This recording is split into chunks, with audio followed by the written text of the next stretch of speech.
So ಸುಮಾರು 3 months ಆಯಿತು ಅನಿಸುತ್ತೆ ನಾನು ಪ್ರಾಪರಾಗಿ ವಿಡಿಯೋಸ್ ಮಾಡಿ. ಯಾಕಂದರೆ ನನಗೆ ಕೊನೆಗೂ ಇಂಟರ್ನ್ಶಿಪ್ ಸಿಕ್ತು. ಸೊ ಅದಕ್ಕೋಸ್ಕರ ಕೆಲಸ ಮಾಡ್ತಾಯಿದ್ದೆ. ಆ್ಯಂಡ್ ಈಗ ನನ್ನ ಇಂಟರ್ನ್ಶಿಪ್ ಕೊನೆಗೂ ಮುಗೀತು. ಸೊ ಅದೇ ಕಂಪ್ನಿಯಲ್ಲಿ ಕೆಲಸ ಸಿಗುತ್ತೆ ಅಂತ ಅಂದ್ಕೊಂಡೆ, ಆದರೆ ಅಲ್ಲಿ ಕೆಲಸ ಖಾಲಿ ಇಲ್ಲ ಅಂತೆ. ಸೊ ಅದಕ್ಕೋಸ್ಕರ ಈಗ ಬ್ಯಾಕ್ ಟು ಅನ್ಎಂಪ್ಲಾಯ್ಮೆಂಟ್. ಸೊ ಸುಮ್ಮನೆ ಯಾಕಿರೋದು ಅಂತ ವಾಪಸ್ ಬ್ಯಾಕ್ ಟು ದ ಬಿಸ್ನೆಸ್ ಅಂತ ವಾಪಸ್ ಬಂದಿದ್ದೀನಿ. ಸೊ ನಿಮಗೆಲ್ಲರಿಗೂ ಸ್ವಾಗತ to our channel cosmic Kannada. ನಾನು ನಿಮ್ಮ ಹೋಸ್ಟ್ ಪವನ್. ಸೊ ಈಗ ಟೈಮ್ ಬಂದು ರಾತ್ರಿ 1:15. ಜ್ವರ ಕೂಡ ಬರೋಕ್ಕೆ ಶುರು ಆಗಿದೆ. ಸೊ ಜ್ವರ ಬರೋಕ್ಕೂ ಮುಂಚೆ ವಿಡಿಯೋ ಮಾಡಿ ಮುಗಿಸೋಣ ಅಂತ ಹೇಳ್ತಾ ಇವತ್ತಿನ ವಿಡಿಯೋ ಶುರು ಮಾಡೋಣ. Let's go. So last week Marvel ಅವರು ಐರನ್ ಆರ್ಟ್ ಟ್ರೈಲರ್ ಬಿಟ್ಟರು, DC ಅವರು ಸೂಪರ್ಮ್ಯಾನ್ ಟ್ರೈಲರ್ ಬಿಟ್ಟರು. ಆದರೆ ಇವೆಲ್ಲದಕ್ಕೂ ಮೀರಿ ಡಿಸ್ನಿ ಅವರು ಒಂದು ದೊಡ್ಡ ರಿಪೋರ್ಟ್ ಕೊಟ್ಟಿದ್ದಾರೆ. ಸೊ ಆ ರಿಪೋರ್ಟ್ ಮುಂದೆ ಬರುವ Avengers Doomsday, Spiderman Brand New Day ಜೊತೆಗೆ ಅವೆಂಜರ್ಸ್ ಸೀಕ್ರೆಟ್ ವಾರ್ ಮೂವೀಸ್ಗೆ ತುಂಬ ಲಿಂಕ್ ಆಗುತ್ತೆ. ಸೊ ಏನದು ಆ ರಿಪೋರ್ಟ್ ಮತ್ತು ಇದರಿಂದ ಮುಂದೆ ಏನಾಗುತ್ತೆ ಅಂತ ತಿಳ್ಕೊಳ್ಳೋಣ ಈ ವಿಡಿಯೋಯಲ್ಲಿ. ಸೊ ಲಾಸ್ಟ್ ವೀಕ್ ಡಿಸ್ನಿ ಅವರು ಸ್ವಲ್ಪ ಕಾಸು ಮಾಡ್ಕೊಳ್ಳೋಕ್ಕೆ ಡಿಸ್ನಿ ಕನ್ಸ್ಯೂಮರ್ ಇವೆಂಟ್ ಅಂತ ಮಾಡಿದ್ರು. ಸೊ ಇಲ್ಲಿ ಡಿಸ್ನಿ ಅವರ ಮೇನ್ ರೆವಿನ್ಯೂ ಬರೀ ಮೂವೀಸ್ ಅಷ್ಟೇ ಅಲ್ಲ. ಸೊ ಡಿಸ್ನಿ ಅವರ ಮೇನ್ ರೆವಿನ್ಯೂ ಬಂದು ಟಾಯ್ಸಿಂದ. ಸೊ ಈಗ ನಮ್ಮಂಥ ಫ್ಯಾನ್ಸ್ಗಳು ಕ್ಯಾಪ್ಟನ್ ಅಮೆರಿಕಾ ಶೀಲ್ಡು ಅಥವಾ ಥಾರ್ ಹ್ಯಾಮರ್ ತಗೊತೀವಲ್ಲ, ಸೊ ಇದರಿಂದನೇ ಡಿಸ್ನಿ ಅವ್ರಿಗೆ ಮೂವೀಸ್ಗಿಂತ 10% ಪ್ರಾಫಿಟ್ ಟಾಯ್ಸಿಂದ ಸಿಗುತ್ತೆ. ಸೊ ಈಗ ನಾವು ನೋಡ್ಬೋದು ಹೇಗೆ ಗ್ಯಾಲಾಕ್ಟರ್ಸ್ನ ಫಸ್ಟ್ ಲುಕ್ ನಮಗೆ ಒಂದು ಟಾಯ್ ಮುಖಾಂತರ ಸಿಕ್ತು. ನಮಗೆ ರೀಸೆಂಟಾಗಿ ಗೊತ್ತಾಯಿತು ವೆನೆಸಾ ಫ್ಯಾಂಟಾಸ್ಟಿಕ್ ಫೋರ್ ಮೂವಿಯಲ್ಲಿ ಪ್ರೆಗ್ನೆಂಟ್ ಅಂತ. ಆದರೆ ಈ ಫಂಕೋ ಪಾಪಲ್ಲಿ ನಮಗೆ ವೆನೆಸಾ ಜೊತೆಗೆ ನಮ್ಮ ಫ್ರಾಂಕ್ಲಿನ್ ರಿಚರ್ಡ್ಸ್ನ ಕೂಡ ನೋಡಬಹುದು.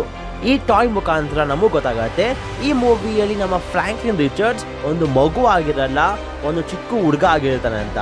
ಆಗಿದ್ರೆ ನಾವು ಮೇ ಬಿ ಈ ಮೂವಿಯಲ್ಲಿ ಒಂದು ಟೈಮ್ ಜಂಪ್ ನೋಡಬಹುದು. ಸೊ ಡಿಸ್ನಿ ಕನ್ಸ್ಯೂಮರ್ ಇವೆಂಟಲ್ಲಿ ಮಾರ್ವೆಲ್ ಅವರು ಸ್ಪೈಡರ್ಮ್ಯಾನ್ ಬ್ರ್ಯಾಂಡ್ ನ್ಯೂ ಡೇ ಮೂವಿಯ ಒಂದು ಚಿಕ್ಕ ಫುಟೇಜ್ ತೋರಿಸಿದಾರಂತೆ. ಸೊ ಮುಂದಿನ ವರ್ಷ ಜುಲೈ 31ಗೆ Spiderman Brand New Day movie release ಆಗ್ತಿದೆ. ಮೂವಿ ತುಂಬ ಮಲ್ಟಿವರ್ಸ್ ಮೇಲೆ ಫೋಕಸ್ ಆಗಿರುತ್ತೆ ಅಂತ ಅಂದ್ಕೊಂಡಿದ್ವಿ. ಅದು ಯಾಕಂದರೆ Avengers Doomsday movie 2 months ಆದ್ಮೇಲೆ ನಮಗೆ ಈ ಮೂವಿ ಸಿಕ್ತಿತ್ತು. ಆದರೆ ಯಾರ್ಯಾರು ಆ ಫುಟೇಜ್ ನೋಡಿದಾರೋ ಅವರೆಲ್ಲರೂ ಕೂಡ ಈ ಮೂವಿ ಒಂದು ಗ್ರೌಂಡೆಡ್ ಮೂವಿ ಅಂತ ಹೇಳ್ತಿದ್ದಾರೆ. ಸ್ಪೈಡರ್ಮ್ಯಾನ್ ಹೋಮ್ ಕಮಿಂಗ್ ಮೂವಿಯ ಎಂಡ್ ಕ್ರೆಡಿಟಲ್ಲಿ ಏನಾಗಿತ್ತು ಅದನ್ನ ಕೂಡ ಲಿಂಕ್ ಮಾಡಬೇಕು ಅಂತ ಇದ್ದಾರಂತೆ. ಸೊ ಆ ಎಂಡ್ ಕ್ರೆಡಿಟಲ್ಲಿ ನಮ್ಮ ವಲ್ಚರ್ ಜೈಲ್ಗೆ ಹೋಗ್ತಾನೆ. ಜೈಲ್ಗೆ ಹೋಗಿ ವಲ್ಚರ್ ಸ್ಕಾರ್ಪಿಯೋನ ಮೀಟ್ ಆಗ್ತಾನೆ. ಆ್ಯಂಡ್ ಆಗ ವಲ್ಚರ್ ಪೀಟರ್ ಪಾರ್ಕರ್ ಬಗ್ಗೆ ಸ್ಕಾರ್ಪಿಯೋನ್ಗೆ ಹೇಳ್ತಾನೆ. ಸೊ ಸ್ಪೈಡರ್ಮ್ಯಾನ್ ಹೋಮ್ ಕಮಿಂಗಿಂದ ಸ್ಪೈಡರ್ಮ್ಯಾನ್ ನೋವೇ ಹೋಮ್ ತನಕ ಏನೇನೆಲ್ಲ ಆಗಿದೆ. ವಲ್ಚರ್ ಸೋನ್ ಯೂನಿವರ್ಸ್ಗೆ ಹೋದ. ನೋವೇ ಹೋಮಿಂದ ಈಗ ಎಲ್ಲರೂ ಕೂಡ ಪೀಟರ್ ಪಾರ್ಕರೇ ಸ್ಪೈಡರ್ಮ್ಯಾನ್ ಅಂತ ಯಾರಿಗೂ ಕೂಡ ಗೊತ್ತಿಲ್ಲ. ಸೊ ಈಗ ಸ್ಕಾರ್ಪಿಯನ್ ಜೈಲಿಂದ ಆಚೆ ಬಂದು ಸ್ಪೈಡರ್ಮ್ಯಾನ್ನ ಸಾಯಿಸಕ್ಕಂತ ಬರ್ತಾನೆ. ಇನ್ನೊಂದು ಕಡೆ ಪೀಟರ್ ಪಾರ್ಕರ್ ಲೈಫ್ಗೆ ಒಂದು ಫುಲ್ ಸ್ಟಾಪ್ ಇಕ್ಕಿ ಅವನ ಲೈಫ್ನ ಈಗ ಕಂಪ್ಲೀಟಾಗಿ ಒಬ್ಬ ಸ್ಪೈಡರ್ಮ್ಯಾನ್ ಆಗಿ ಎಂಜಾಯ್ ಮಾಡ್ತಿದ್ದಾನೆ. ಸೋನಿ ಪಿಕ್ಚರ್ಸ್ನ ಪ್ರೆಸಿಡೆಂಟ್ ಆದ ಏಮಿ ಪ್ಯಾಸ್ಕಲ್ ಅವರು ಕನ್ಫರ್ಮ್ ಮಾಡಿದ್ರು ದಟ್ ನೋವೇ ಹೋಮ್ ಮೂವಿ ಎಲ್ಲಿ ಎಂಡ್ ಆಗಿತ್ತೋ ಅಲ್ಲಿಂದನೇ ಬ್ರ್ಯಾಂಡ್ ನ್ಯೂ ಡೇ ಮೂವಿ ಕೂಡ ಶುರು ಆಗುತ್ತೆ ಅಂತ. ಸೊ ಹೊಸ ಮೂವಿ ಅಂದರೆ ಒಂದು ಹೊಸ ಸೂಟ್ ಇರಬೇಕು ತಾನೆ. ಸೊ ಡಿಸ್ನಿ ಕನ್ಸ್ಯೂಮರ್ ಇವೆಂಟ್ನ ಪೋಸ್ಟರಲ್ಲಿ ನಾವು ಸ್ಪೈಡರ್ಮ್ಯಾನ್ನ ಒಂದು ಹೊಸ ಸೂಟ್ನ ನೋಡ್ತೀವಿ. ನೋವೇ ಹೋಮ್ ಮೂವಿಯ ಲಾಸ್ಟ್ ಸೂಟಲ್ಲಿ ಹೇಗೆ ಲೈಟ್ ಬ್ಲೂ ಮತ್ತು ರೆಡ್ ಇತ್ತು, ಆದರೆ ಈ ಪೋಸ್ಟರಲ್ಲಿ ದ ಅಮೇಜಿಂಗ್ ಸ್ಪೈಡರ್ಮ್ಯಾನ್ ಸೂಟ್ ಥರ ಡಾರ್ಕ್ ಬ್ಲೂ ಮತ್ತು ರೆಡ್ ಇದೆ. ಜೊತೆಗೆ ನೀವು ನೋಡಬಹುದು ಆ ವೆಬ್ ಲೈನ್ಸ್ ಕೂಡ ತುಂಬ ಡಾರ್ಕ್ ಆಗಿದೆ. ಸೊ ಒಂದು ಹೊಸ ಮೂವಿ, ಒಂದು ಹೊಸ ಸ್ಟೋರಿ. ಜೊತೆಗೆ ಈ ಮೂವಿನ ಡೈರೆಕ್ಟ್ ಮಾಡ್ತಿರೋದು ನಮ್ಮ ಶಾಂಗ್-ಚಿಯ ಡೈರೆಕ್ಟರ್. ಅವರೇ ಕನ್ಫರ್ಮ್ ಮಾಡಿದ್ದಾರೆ ದಟ್ ಶಾಂಗ್-ಚಿ ಮೂವಿಯಲ್ಲಿ ಹೇಗೆಲ್ಲ ಫೈಟ್ ಸೀಕ್ವೆನ್ಸ್ ಇತ್ತು ಅದೇ ಥರ ಇನ್ನಷ್ಟು ಚೆನ್ನಾಗಿ ಫೈಟ್ ಸೀಕ್ವೆನ್ಸ್ ಇರುತ್ತೆ ಅಂತ. ಜೊತೆಗೆ ಈ ಮೂವಿಯಲ್ಲಿ ಸ್ಪೈಡರ್ಮ್ಯಾನ್ನ ವೆಬ್ ಸ್ವಿಂಗಿಂಗ್ ಮೇಲೆ ತುಂಬ ಫೋಕಸ್ ಮಾಡ್ತಾರಂತೆ. ಇಷ್ಟೇ ಅಲ್ಲ, ಈ ಮೂವಿಯಲ್ಲಿ ನಮಗೆ ವಿಲನ್ ಯಾರಂತ ಕೂಡ ಗೊತ್ತಾಗಿದೆ. ಸೊ ಈ ಮೂವಿಯಲ್ಲಿ ಒಬ್ಬ ವಿಲನ್ ಅಲ್ಲ ಅಂತೆ. ಮಾರ್ವೆಲ್ ಅವರು ಒಂದು ಗ್ರೌಂಡೆಡ್ ಸಿನಿಸ್ಟರ್ 6 ಮಾಡಬೇಕು ಅಂತ ಹೋಗ್ತಿದ್ದಾರೆ. ಸೊ ಆ ಫುಟೇಜಲ್ಲಿ ಮಾರ್ವೆಲ್ ಅವರು ಬೂಮರ್ಯಾಂಗ್ ಅಂದರೆ ಫ್ರೆಡ್ರಿಕ್ ಮೇಯರ್ಸ್ನ ತೋರಿಸಿದ್ದಾರೆ.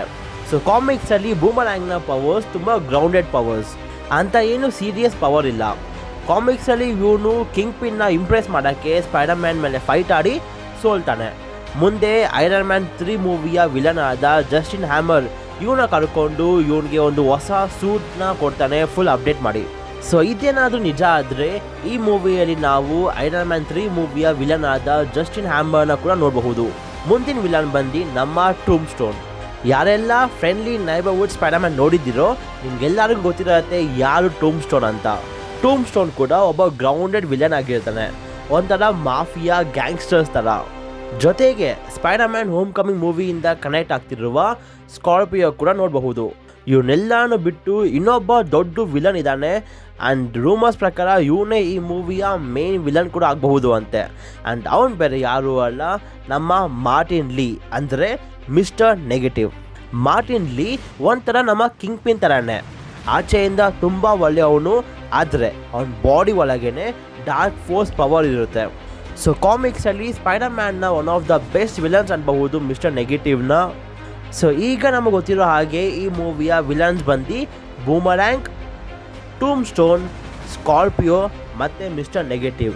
ಸೊ ಮುಂದೆ ಹೋಗ್ತಾ ಹೋಗ್ತಾ ನಮಗೆ ಇನ್ನೂ ಡೀಟೇಲಾಗಿ ಕೂಡ ಗೊತ್ತಾಗುತ್ತೆ ಈ ಮೂವಿ ಬಗ್ಗೆ.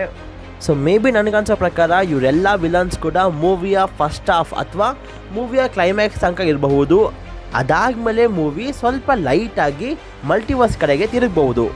ಯಾಕಂದರೆ ನೀವೇನಾದರೂ ಸ್ಟ್ರೇಂಜರ್ ಥಿಂಗ್ಸ್ ಸೀರೀಸ್ ಫ್ಯಾನ್ ಆಗಿದ್ದರೆ ನಿಮಗೆ ಇವಳು ಯಾರಂತ ಗೊತ್ತಿರುತ್ತೆ. ಸೊ ಇವಳು ಬಂದು ಸೇಡಿ ಸಿಂಗ್ ಆ್ಯಂಡ್ ಇವಳು ನಮ್ಮ ಮಾರ್ವೆಲ್ಗೆ ಬರ್ತಿದ್ದಾಳೆ. ಆ್ಯಂಡ್ ಇವಳು Spider Man Brand New Day ಮೂವಿಯಲ್ಲಿ ನಮ್ಮ ಟೋಬಿ ಮೆಗ್ವೈರ್ ಸ್ಪೈಡರ್ ಮ್ಯಾನ್ನ ಮಗಳಾಗಿ ಬರ್ತಿದ್ದಾಳೆ, ಅಂದರೆ ಮೇಡೇ ಪಾರ್ಕರ್ ಆಗಿ ಕಾಣಿಸ್ಕೊತಿದ್ದಾಳೆ. So Spider Man No Way Home ಮೂವಿಯಲ್ಲಿ ಟೋಬಿ ಮೆಗ್ವೈರ್ ಹೇಳ್ತಾನೆ, ನಾನು ಮತ್ತು MJ ಮದುವೆಯಾಗಿ ಆರಾಮಾಗಿದ್ದೀವಿ ಅಂತ. And Spider Man Across the Spiderverse ಮೂವಿಯಲ್ಲಿ ಪೀಟರ್ ಪಾರ್ಕರ್ಗೆ ಒಬ್ಳು ಮಗಳು ಕೂಡ ಇದ್ದಾಳೆ ಅಂತ ಕನ್ಫರ್ಮ್ ಆಗುತ್ತೆ. So maybe Spider Man Brand New Day ಮೂವಿಯ ಎಂಡಲ್ಲಿ ಮಲ್ಟಿವರ್ಸ್ ಓಪನ್ ಆಗಿ ಮೇ ಬಿ ನಾವು ಆಗ ನಮ್ಮ ಸೇಡಿ ಸಿಂಕ್ನ ಒಬ್ಳು ಮೇಡೇ ಪಾರ್ಕರ್ ಆಗಿ ನೋಡಬಹುದು. ಸೊ ನೀವಿಲ್ಲಿ ಕೇಳಬಹುದು ಯಾಕೆ ಮೇಡೇ ಪಾರ್ಕರ್ ಬರ್ತಿದ್ದಾಳೆ ಆ್ಯಂಡ್ ಟೋಬಿ ಮೆಗ್ವೈರ್ ಎಲ್ಲಿ ಅಂತ. ಸೊ ಮೇ ಬಿ ನಮ್ಮ ಟೋಬಿ ಮೆಗ್ವೈರ್ TVA ಇರಬಹುದು, ಯಾಕಂದರೆ ನಮ್ಮ ಟೋಬಿ ಆ ಯೂನಿವರ್ಸ್ನ ಆ್ಯಂಕರ್ ಬೀಯಿಂಗ್ ಆಗಿರ್ತಾನೆ. ಜೊತೆಗೆ ಈಗ TVA ಅವರು ಅವ್ರದ್ದೇ ಒಂದು ಟೀಮ್ನ ಬಿಲ್ಡ್ ಮಾಡ್ತಿದ್ದಾರೆ. ಸೊ ಮೇಡೇ ಪಾರ್ಕರ್ ಅವ್ರ ಅಪ್ಪನ ಹುಡುಕಕ್ಕೆ ಹೋಗುವಾಗ ಮೇ ಬಿ ನಮ್ಮ ಯೂನಿವರ್ಸ್ಗೆ ಬಂದಿರಬಹುದು. So Spider Man Brand New Day ಮೂವಿಯ ಶೂಟಿಂಗ್ ಶುರುವಾಗಿದೆ. ಈಗ ಈ ಮೂವಿಯ ಶೂಟಿಂಗ್ ಮೊರೊಕೊಲ್ ನಡೀತದೆ. ಆ್ಯಂಡ್ ಅದೇ ಇವೆಂಟಲ್ಲಿ ನಮಗೆ ಅವೆಂಜರ್ಸ್ ಡೂಮ್ಸ್ ಡೇ ಮೂವಿಯ ಲೋಗೋ ಮತ್ತು ನಮ್ಮ ಡಾಕ್ಟರ್ ಡೂಮ್ನ ಫಸ್ಟ್ ಅಫಿಷಿಯಲ್ ಲುಕ್ ನೋಡ್ತೀವಿ. ಸೊ ನೀವಿಲ್ಲಿ ನೋಡಬಹುದು ಡಾಕ್ಟರ್ ಡೂಮ್ನ ಬಾಡಿ ತುಂಬ ಬಲ್ಕ್ ಆಗಿದೆ, ಜೊತೆಗೆ ಅವನ್ನ ಆ ಫೇಮಸ್ ಮಾಸ್ಕ್ ಕೂಡ ಇದೆ. ಸೊ ಮುಂಚೆ ನಮಗೆ ಸಿಕ್ಕಿದ ಲೀಕ್ ಕಾನ್ಸೆಪ್ಟ್ ಆರ್ಟ್ಗೂ ಜೊತೆಗೆ ಇದಕ್ಕೂ ಏನಷ್ಟು ಡಿಫ್ರೆನ್ಸ್ ಇಲ್ಲ ಕಲರ್ ವೈಸ್ ಬಿಟ್ಟು. ಮತ್ತು ರೀಸೆಂಟಾಗಿ RDJ ಅವರು ಅವರ ಇನ್ಸ್ಟಾಗ್ರಾಮ್ ಅಕೌಂಟಲ್ಲಿ ಒಂದು ಫೋಟೋ ಹಾಕಿದ್ರು. ಆ್ಯಂಡ್ ಅದರಲ್ಲಿ ನಾವು ಡಾಕ್ಟರ್ ಡೂಮ್ನ ಒಂದು ಕಾಮಿಕ್ ಕವರ್ ನೋಡ್ತೀವಿ. ಆ್ಯಂಡ್ ಲಕ್ಕಿಲಿ ನಾನು ಆ ಕಾಮಿಕ್ ಬುಕ್ನ ಓದಿದ್ದೆ. ಸೊ ಆ ಕಾಮಿಕ್ಸಲ್ಲಿ ನಮ್ಮ ಗ್ಯಾಲಾಕ್ಟಸ್ ಲಿಟ್ರಲಿ ಎಲ್ಲ ಹೀರೋಸ್ ಅಂದರೆ ಸೆಲೆಸ್ಟಿಯಲ್, ವಾಚರ್, ನಮ್ಮ ಅವೆಂಜರ್ಸ್, ಎಕ್ಸ್ಮೆನ್, ಡಿಫೆಂಡರ್ಸ್ ಪ್ರತಿಯೊಬ್ಬರೂ ಕೂಡ ಸಾಯಿಸಿರ್ತಾನೆ, ಜೊತೆಗೆ ನಮ್ಮ ಡಾಕ್ಟರ್ ಡೂಮ್ನು ಕೂಡ. ಆದರೆ ಅಷ್ಟೊತ್ತಿಗೆ ವ್ಯಾಲೆರಿಯಾ ರಿಚರ್ಡ್ಸ್ ಅಂದರೆ ಮಿಸ್ಟರ್ ಫ್ಯಾಂಟಾಸ್ಟಿಕ್ನ ಮಗಳಾದ ವ್ಯಾಲೆರಿಯಾ ರಿಚರ್ಡ್ಸ್ ಒಬ್ಬಳೇ ಬದುಕಿರ್ತಾಳೆ. ಸೊ ಅವಳು ಅವನ ಅಂಕಲ್ ಆದ ಡಾಕ್ಟರ್ ಡೂಮ್ಗೆ 1% ಆಫ್ ಸೂಪರ್ ಸೋಲ್ಜರ್ ಸಿರಮ್ನ ಕೊಟ್ಟು ಬದುಕಿಸ್ತಾಳೆ. ಆ್ಯಂಡ್ ಆಗ ಡಾಕ್ಟರ್ ಡೂಮ್ ಗ್ಯಾಲಾಕ್ಟಸ್ನ ಫೇಸ್ ಮಾಡೋಕ್ಕೆ ಇನ್ನಷ್ಟು ಅಡ್ವಾನ್ಸ್ ಆಗಿ ಆರ್ಮರ್ ಮಾಡಿಕೊಂಡು ವ್ಯಾಲೆರಿಯಾ ಮತ್ತು ನಮ್ಮ ಸುಪ್ರೀಂ ಡಾಕ್ಟರ್ ಡೂಮ್ ಗ್ಯಾಲಾಕ್ಟಸ್ನ ಸೋಲ್ಸಕ್ಕೆ ಹೋಗ್ತಾರೆ. ಸೊ ಮೇ ಬಿ ಫ್ಯಾಂಟಾಸ್ಟಿಕ್ 4 ಮೂವಿಯಲ್ಲಿ ಡಾಕ್ಟರ್ ಡೂಮ್ ನೋಡಬಹುದು. ಆ್ಯಂಡ್ ಮೇ ಬಿ ಈ ಥರ ಡಾಕ್ಟರ್ ಡೂಮ್ ಗ್ಯಾಲಾಕ್ಟಸಿಂದ ಪವರ್ಸ್ ತೊಗೊಬಹುದು. ಇನ್ನೇನು ಜುಲೈಯಲ್ಲಿ ನಮಗೆ ಅವೆಂಜರ್ಸ್ ಡೂಮ್ಸ್ ಡೇ ಮೂವಿಯ ಕ್ಯಾಸ್ಟ್ ಅನೌನ್ಸ್ಮೆಂಟ್ 2.0 ನೋಡಬಹುದು. ಆ್ಯಂಡ್ ಅದರಲ್ಲಿ ನಮ್ಮ Doctor Strange, Clea, Scarlet Witch ಅವ್ರ ನೇಮ್ಸ್ ಎಲ್ಲ ನೋಡಬಹುದು. ಆದರೆ ಈಗ ಅವೆಂಜರ್ಸ್ ಡೂಮ್ಸ್ ಡೇ ಮತ್ತು ಸೀಕ್ರೆಟ್ ವಾರ್ಸ್ ಮೂವಿಯ ಸ್ಕ್ರಿಪ್ಟ್ ಇನ್ನೂ ಮುಗ್ದಿಲ್ಲ. ಸೊ ಅದರಿಂದ ಇವೆರಡು ಮೂವೀಸ್ ಕೂಡ ಪೋಸ್ಟ್ಪೋನ್ ಆಗಿದೆ. So Avengers Doomsday movie December 18, 2026ಗೆ ಪೋಸ್ಟ್ಪೋನ್ ಆಗಿದೆ. ಇನ್ನೊಂದು ಕಡೆ ಅವೆಂಜರ್ಸ್ ಸೀಕ್ರೆಟ್ ವಾರ್ಸ್ ಡಿಸೆಂಬರ್ 17, 2027ಗೆ ಪೋಸ್ಟ್ಪೋನ್ ಆಗಿದೆ.